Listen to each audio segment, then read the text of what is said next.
And then John Spytek said this at the owner meetings. This isn't a one-year deal. This is a build it the right way situation. Be smart, set the franchise in the right direction, build for sustained success. Get it in a place where we've got a young roster with a lot of really good players. And then maybe there's a free agent in year 2 where you really go for it and you really kind of overextend yourself.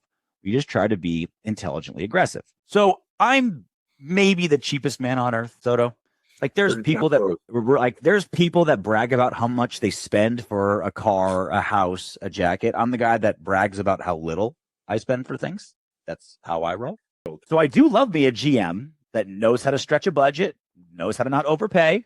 You know, it as a general rule, you know, pinch a penny Spytek is, you know, I'm down for, right? I like that. But it definitely coming from him doesn't sound like we're in win now mode when he's like, hey, we're going real slow in year 1. Maybe in year 2, we spend big on somebody. And then like, you know, year 3 will be good, right? So I'm not against a roster that needs a lot of replenishment. We've been over multiple times how the Gruden regime, the Josh McDaniels regime just nuked this roster worth of. It doesn't sound like we're in win now mode. So I mean, from that specific quote, no. But again, going back to my first point on the previous subject, it's all a lot of it is based around what they feel about this defense and how this defense is going to play with the players they're getting back that were out last season. So that's a big one because they feel like, hey, you know what? We don't have to do a lot to this roster if our defensive line is humming. If we get the right guys that can play the right system.